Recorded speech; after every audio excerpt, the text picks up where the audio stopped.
যি বিজেপিক ভোট দিব পাৰে সংখ্যালঘু মানুহে, যি সংখ্যালঘু মানুহক অনবৰতে বিজেপিয়ে কাটিম কৰি থাকে, হয়নে নহয়? সেই সংখ্যালঘু মানুহে যদি বিজেপিক ভোট দিয়ে, তাৰ সমান ডাঙৰ দালাল আৰু পৃথিৱীত একো নাই। কৰিমুদ্দিন বৰভূঞা অসমৰ আটাইতকৈ ডাঙৰ দালাল বিধায়ক। কৰিমুদ্দিন বৰভূঞা জাতে পাতে দালাল বুলি যে কয়, জাতে পাতে দালাল। মানে এটা বস্তু দেখিছিলোঁ, মই নামকেইটা ক'লে বেয়া হ'ব, ইণ্ডিভিজুৱেলি নাম কোৱাটো বেয়া কথা। সোণাই বিধায়কজনটো আপোনালোকে সকলোৱে জানে তেওঁৰ কথাটো, কৰিমুদ্দিন বৰভূঞা, হয়নে নহয়? কৰিমুদ্দিন বৰভূঞা অসমৰ আটাইতকৈ ডাঙৰ দালাল বিধায়ক, এইটোতো কাৰো সন্দেহ নাই। হা, তেওঁ জাতে পাতে বিজেপিৰ দালাল, এইটো চবেই জানে, হয়নে নহয়? তেওঁ নিজে মোক আহি ৰাজ্যসভাত বিজেপিক ভোট দিবৰ কাৰণে মোক আহি ক'বলৈ আহিছিলে। মোক নিজে কৈছিলে যে 5 কোটি টকা দিম, অখিল ভাই আপুনি বিজেপিক ভোট দিয়ক ৰাজ্যসভাত, এনেকৈ কৈছিলে। হা, এইটো আছিলে কৰিমুদ্দিন বৰভূঞা। কৰিমুদ্দিন বৰভূঞা জাতে পাতে দালাল বুলি যে কয়, জাতে পাতে দালাল, আপোনালোকে বাংলা ভাষাত কি কয়?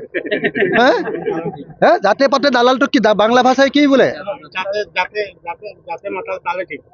না না, এটা না, হ্যাঁ, जाते पाते दालाल। हाँ, तो ये करीमुद्दीन बरभूঞা जाते पाते दालाल, ये दालालटाक आमी जी रकमे होक असमेर राजनीतिर पर खत्म करते होबे।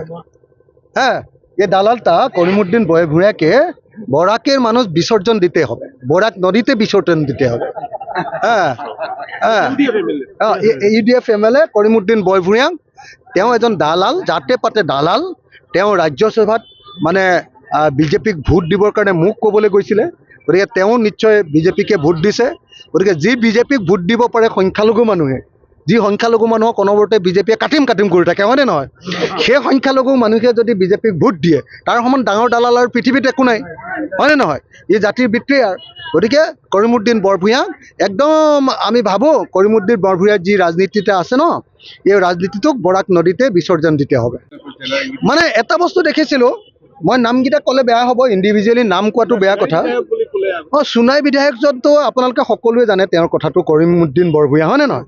কৰিমুদ্দিন বৰভূঞা অসমৰ আটাইতকৈ ডাঙৰ দালাল বিধায়ক, এইটোতো কাৰো সন্দেহ নাই। হা, তেওঁ জাতে পাতে বিজেপিৰ দালাল, এইটো চবেই জানে, হয়নে নহয়? তেওঁ নিজে মোক আহি ৰাজ্যসভাত বিজেপিক ভোট দিবৰ কাৰণে মোক আহি ক'বলৈ আহিছিলে।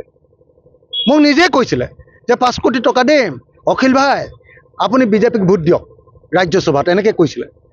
হা, এইটো আছিলে কৰিমুদ্দিন বৰভূঞা। কৰিমুদ্দিন বৰভূঞা জাতে পাতে দালাল বুলি যে কয়, জাতে পাতে দালাল, আপোনালোকে বাংলা ভাষাত কি কয়? হ্যাঁ হ্যাঁ, জাতে পাতে দালালটো কি বাংলা ভাষায় কি বলে? না না, এটা না, হ্যাঁ, जाते पाते दालाल। हाँ, तो ये करीमुद्दीन बरभूঞা जाते पाते दालाल, ये दालालटाक आमी जी रकमे होक असमेर राजनीतिर पर खत्म करते होबे। হ্যাঁ, ये दालालटा करीमुद्दीन बरভূঞাকে বরাকের মানুষ বিসর্জন দিতে হবে, বরাক নদীতে বিসর্জন দিতে হবে। হ্যাঁ হ্যাঁ, ইউডিএফ এমএলএ করিমুদ্দিন বৰভূঞা তেওঁ এজন দালাল, জাতে পাতে দালাল। তেওঁ ৰাজ্যসভাত মানে বিজেপিক ভোট দিবৰ কাৰণে মোক ক'বলৈ গৈছিলে, গতিকে তেওঁ নিশ্চয় বিজেপিকে ভোট দিছে। গতিকে যি বিজেপিক ভোট দিব পাৰে সংখ্যালঘু মানুহে, যি সংখ্যালঘু মানুহক অনবৰতে বিজেপিয়ে কাটিম কৰি থাকে, হয়নে নহয়? সেই সংখ্যালঘু মানুহে যদি বিজেপিক ভোট দিয়ে, তাৰ সমান ডাঙৰ দালাল আৰু পৃথিৱীত একো নাই, হয়নে নহয়? ই জাতিৰ বিত্ৰিয়াৰ। গতিকে কৰিমুদ্দিন বৰভূঞা একদম আমি ভাবোঁ কৰিমুদ্দিন বৰভূঞাৰ যি ৰাজনীতিটা আছে ন, এই ৰাজনীতিটোক বৰাক নদীতে বিসৰ্জন দিতে হবে।